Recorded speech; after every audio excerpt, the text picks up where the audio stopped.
കൂട്ടപീഡന case അന്വേഷിക്കാൻ പുതിയ സംഘത്തെ നിയോഗിച്ചിരിക്കുകയാണ് സർക്കാർ. അന്വേഷണത്തിന് DIG അജിത ബീഗം നേതൃത്വം നൽകും. ദളിത് പെൺകുട്ടിയെ കൂട്ടപീഡനത്തിനിരയാക്കിയ കേസിൽ 6 പേരുടെ അറസ്റ്റ് കൂടി രേഖപ്പെടുത്തിയിട്ടുണ്ട്.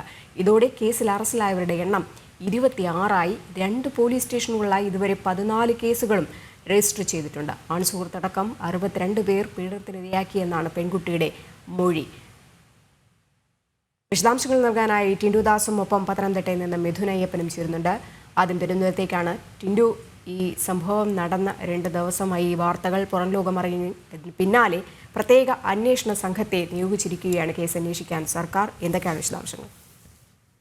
ഈ പത്തനംതിട്ടയിലെ കൂട്ടപീഡന കേസിൽ കേസ് അന്വേഷിക്കാൻ പ്രത്യേക അന്വേഷണ സംഘത്തെയാണ് സർക്കാർ രൂപീകരിച്ചിരിക്കുന്നത്. പത്തനംതിട്ട SP ഉൾപ്പെടെ 26 ഉദ്യോഗസ്ഥർ ഈ സംഘത്തിൽ ഉൾപ്പെടുന്നുണ്ട്. DIG അജിത ബീഗത്തിന്റെ നേതൃത്വത്തിലാണ് പ്രത്യേക അന്വേഷണ സംഘം രൂപീകരിച്ചത്.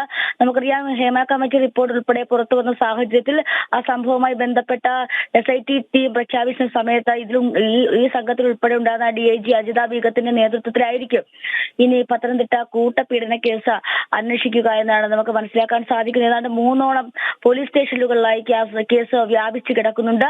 അതോടൊപ്പം തന്നെ കൂടുതൽ സ്റ്റേഷൻ പരിധികളിലേക്കും കേസ് പോകാനുള്ള ഒരു സാധ്യത മുന്നിൽ കാണുന്നുണ്ട്. വിവിധ ബസ് സ്റ്റേഷനുകൾ കേന്ദ്രീകരിച്ചായിരുന്നു കുട്ടിയെ കൈമാറിയിരുന്നതും പീഡനം നടത്തിയിരുന്നതാണ് പ്രാഥമികമായി ലഭിക്കുന്ന വിവരം. ഏതാണ്ട് 29 പേരെ ഈ കേസുമായി ബന്ധപ്പെട്ട് ഇതുവരെ അറസ്റ്റ് ചെയ്തിട്ടുണ്ടെന്ന് നമുക്ക് മനസ്സിലാക്കാൻ സാധിക്കുന്നു. കേസിന്റെ വ്യാപ്തിയും അതോടൊപ്പം തന്നെ പെൺകുട്ടികൾ നടത്തിയ ലൈംഗിക ക്രൂരതയുടെ അടിസ്ഥാനത്തിലാണ് ഇത്തരത്തിലൊരു പ്രത്യേക അന്വേഷണ സംഘത്തെ പ്രഖ്യാപിക്കാനായിട്ട് സർക്കാർ തീരുമാനിച്ചിട്ടുള്ളത്. എന്തായാലും ഈ വിഷയവുമായി ബന്ധപ്പെട്ട ദേശീയ വനിതാ കമ്മീഷൻ ഉൾപ്പെടെ സംസ്ഥാന പോലീസ് മേധാവിയോട് റിപ്പോർട്ട് തേടിയിട്ടുണ്ട്. നാളെയോ മറ്റന്നാളോ ഈ റിപ്പോർട്ട് സമർപ്പിക്കണം. അപ്പോൾ വളരെ ഗുരുതരമായിട്ടുള്ള ഒരുപക്ഷെ സംസ്ഥാനത്ത് ഇതുവരെ കേട്ടുകേൾവിയില്ലാത്ത സംഭവങ്ങൾ ഉണ്ടായ പശ്ചാത്തലത്തിലാണ് പ്രത്യേക അന്വേഷണ സംഘത്തെ രൂപീകരിച്ചുകൊണ്ട് ഈ കേസിന്റെ കൂടുതൽ വിവരങ്ങൾ പുറത്തു കൊണ്ടുവരാനായിട്ട് സർക്കാർ ശ്രമിക്കുന്നത്. എന്തായാലും DIG അജിത ബീഗത്തിന്റെ നേതൃത്വത്തിൽ പ്രത്യേക സംഘം 26 ഉദ്യോഗസ്ഥർ ഉൾപ്പെടുന്ന പ്രത്യേക സംഘമായിരിക്കും പത്തനംതിട്ട കൂട്ടപീഡന കേസ് അന്വേഷിക്കുക. നരാധമന്മാർ ഇനിയുമുണ്ട്. അവരിലേക്കൊക്കെ തന്നെ എത്തണം, അവരിലേക്ക് തന്നെ അറസ്റ്റ് എത്തണം. അതിനുവേണ്ടി കൂടുതൽ അന്വേഷണം ആവശ്യമാണ്. പ്രത്യേക സംഘത്തെ നിയോഗിച്ചിരിക്കുകയാണ് സർക്കാർ. പത്തനംതിട്ട പോക്സോ കേസിൽ DIG അജിത ബീഗത്തിന്റെ നേതൃത്വത്തിലുള്ള സംഘമാണ് അന്വേഷിക്കുന്നത്.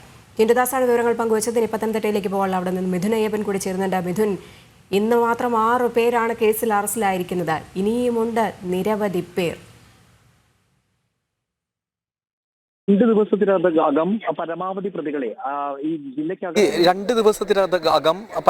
പ്രതികളെ ഈ ജില്ലയ്ക്കകത്തു നിന്നുള്ള പരമാവധി പ്രതികളെ പിടികൂടാനാണ് ഇപ്പോൾ പോലീസിന്റെ ശ്രമം. 5 വർഷം മുമ്പ് ആരംഭിച്ച ഒരു പീഡന പരമ്പരയായതിനാൽ പലരും ജില്ലയിലില്ല, ജില്ലയ്ക്ക് പുറത്താണുള്ളത്. ഒപ്പം തന്നെ പലരും ഇവിടെ നിന്ന് തന്നെ, അതായത് സംസ്ഥാനത്ത് നിന്ന് തന്നെ വിട്ട് പഠനാവശ്യങ്ങൾക്ക് അതുപോലെ തന്നെ ജോലി ആവശ്യങ്ങൾക്കൊക്കെ വേണ്ടി സംസ്ഥാനത്തിന് പുറത്ത് താമസിക്കുന്നവരടക്കമുണ്ട്. അതുകൊണ്ട് തന്നെ അവരെയെല്ലാം കണ്ടെത്തുക എന്നുള്ളത് കൂടി ഒരു ശ്രമകരമായിട്ടുള്ളൊരു ദൗത്യം നടത്തുന്നുണ്ട്. ഇപ്പോൾ പ്രാഥമികമായി പെൺകുട്ടി നൽകിയിരിക്കുന്നത് 62 പേർ തന്നെ പീഡിപ്പിച്ചു എന്നുള്ള ഒരു വിവരമാണ് ലഭ്യമായിരിക്കുന്നത്, പോലീസ് CWCക്ക് നൽകിയിരിക്കുന്നത്. ഒപ്പം തന്നെ ഈ സാഹചര്യത്തിൽ ഇത്തരത്തിൽ, അതായത് പെൺകുട്ടിയുടെ അച്ഛൻ്റെ മൊബൈൽ ഫോൺ വഴി ബന്ധപ്പെട്ട് ഈ പെൺകുട്ടിയെ ദുരുപയോഗം ചെയ്തവരെ പിടികൂടാനുള്ള ഒരു ശ്രമമാണ് ഇപ്പോൾ പോലീസ് നടത്തിക്കൊണ്ടിരിക്കുന്നത്. ഇത്തരത്തിൽ കഴിഞ്ഞ ദിവസം രാത്രിയോടുകൂടി 14ഓളം പേരെ പോലീസ് കസ്റ്റഡിയിലെടുത്തിരുന്നു. അതിൽ 6 പേരുടെ മൊഴിയാണ് 6 പേരുടെ അറസ്റ്റാണെന്ന് രേഖപ്പെടുത്തിയിട്ടുള്ളത്.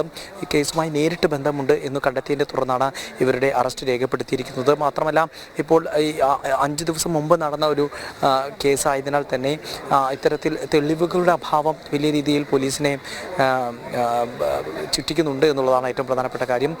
ഇത്തരത്തിൽ പോക്സോ കേസ് കൂടിയായതിനാൽ ഇതിൽ കൃത്യമായിട്ടുള്ള തെളിവുകളുടെ അടിസ്ഥാനത്തിലായിരിക്കണം നടപടികൾ എന്നാണ് ഇപ്പോൾ പോലീസിനെ നൽകിയിരിക്കുന്ന നിർദ്ദേശം. പത്രത്തിൽ ഇപ്പോൾ അറസ്റ്റ് രേഖപ്പെടുത്തുന്നതിലടക്കം സസൂക്ഷ്മം പോലീസ് നിലപാടെടുക്കുന്നുണ്ട് എന്നുള്ളതാണ് ഇപ്പോൾ മനസ്സിലാക്കാവുന്ന സ്ഥിതി. ഏതായാലും ഇപ്പോൾ 13 പേരിൽ കസ്റ്റഡിയിലെടുത്തിരുന്ന 13 പേരിൽ 6 പേരുടെ അറസ്റ്റ് രേഖപ്പെടുത്തി ശേഷിക്കുന്ന 7 പേർ കൂടിയുണ്ട്. അവരെ കൂടി കൂടുതൽ വിശദമായിട്ടുള്ള ചോദ്യം ചെയ്യലും അതുപോലെ തന്നെ ശാസ്ത്രീയമായിട്ടുള്ള തെളിവ് ശേഖരണം വിലയിരുത്തിയതിനു ശേഷം അവരെ അറസ്റ്റ് ചെയ്യുന്നതായിട്ടുള്ള കാര്യങ്ങളിലേക്ക്, അല്ലെങ്കിൽ അത്തരം കാര്യങ്ങളിലേക്ക് ഉടനെ തന്നെ കടക്കുമെന്നുള്ളതാണ്. ദേശീയ ശ്രദ്ധ ഈ ഒരു വിഷയത്തിൽ ലഭ്യമായതിനാൽ പോലീസിന് മേൽ സമ്മർദ്ദം കൂടി ഏറുന്നുണ്ട്. എത്രയും പെട്ടെന്ന് തന്നെ പ്രതികളെ പിടികൂടുക, പരമാവധി പ്രതികളെ പിടികൂടുക എന്നുള്ളതാണ്. മാത്രമല്ല ഇപ്പോൾ പെൺകുട്ടി നൽകിയിരിക്കുന്ന 62 പേർ എന്നുള്ള കാര്യത്തിലും പോലീസ് പുനഃപരിശോധന നടത്തുന്നുണ്ട് എന്നുള്ളതാണ്. പെൺകുട്ടിയുടെ ചില മൊഴികൾ വൈരുദ്ധ്യമുള്ളതാണ് എന്നടക്കമുള്ള വിവരങ്ങൾ ലഭ്യമാകുമ്പോൾ ഇക്കാര്യത്തിൽ ഉറപ്പുവരുത്തുന്നതടക്കമുള്ള നടപടികൾ എന്നുള്ള ശ്രമകരമായിട്ടുള്ള കാര്യങ്ങളുണ്ട്. അവയെല്ലാം പൂർത്തിയാക്കാനുള്ള ഒരു ശ്രമമാണ് ഇപ്പോൾ പോലീസ് നടത്തുന്നത്. ഏതായാലും എല്ലാ വശവും പരിശോധിച്ചുകൊണ്ടുള്ള ഒരു നടപടിയിലേക്ക് പോലീസ് നീങ്ങുകയാണ്. ഇപ്പോൾ ഇതിൻ്റെ അടിസ്ഥാനത്തിലാണ് ഇപ്പോൾ പ്രാഥമികമായി പെൺകുട്ടി നൽകിയിരിക്കുന്ന മൊഴിക്ക് പ്രാഥമികമായി നേരിട്ട് ബന്ധമുണ്ട് എന്ന് കരുതുന്ന 26 പേരുടെ അറസ്റ്റിലേക്കാണ് ഇപ്പോൾ നീങ്ങിയിരിക്കുന്നത്.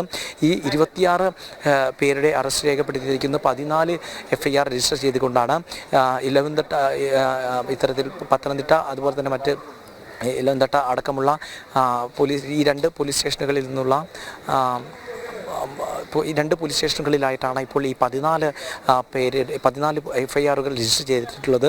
പല സംഭവങ്ങളും ഒരു ചെയിൻ ഓഫ് ഇൻസിഡൻറ്റ് എന്ന് പറയാൻ കഴിയാവുന്നതല്ല. എന്നിരുന്നാൽ പോലും പലതും അത്തരത്തിൽ ഉള്ളത് കൂടിയുണ്ട്. പക്ഷേ ചിലത് ഒറ്റയ്ക്കൊറ്റയ്ക്ക് നിൽക്കുന്ന മറ്റ് പീഡന സംഭവങ്ങളാണ്. അതുകൊണ്ട് തന്നെ ഓരോന്നും വിശദമായി തന്നെ കേസെടുത്തുകൊണ്ട് പ്രത്യേകമായി തന്നെ കേസെടുത്തുകൊണ്ടും പ്രത്യേകമായിട്ടുള്ളൊരു അന്വേഷണവും ഓരോ കേസിലും ഉണ്ടായിരിക്കണം എന്നുള്ളത് തന്നെയാണ് കരുതുന്നത്. പക്ഷേ ഇപ്പോൾ പ്രാഥമികമായി പെൺകുട്ടിയുടെ അച്ഛൻ്റെ ഫോൺ വഴി ബന്ധപ്പെട്ടിരുന്ന ആളുകളിലേക്കാണ് ഇപ്പോൾ അന്വേഷണം പ്രാഥമിക ഘട്ടത്തിലേക്ക് നീങ്ങിയിരിക്കുന്നത്.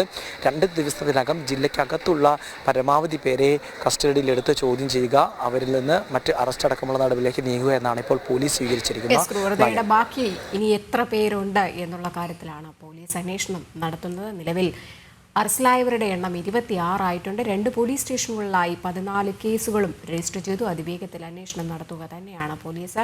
ഇവരിൽ പലതും സംസ്ഥാനം വിട്ടുപോയിട്ടുണ്ട് എന്നുള്ള റിപ്പോർട്ടുകൾ അടക്കം പുറത്തു വരുന്നു. ഇതിലേക്കൊക്കെ തന്നെ അന്വേഷണം നടത്തുന്നു. എന്നാൽ അതിക്രൂരമായ ഒരു പീഡന പരമ്പര തന്നെയാണ് പത്തനംതിട്ടയിൽ ഉണ്ടായിരിക്കുന്നത്.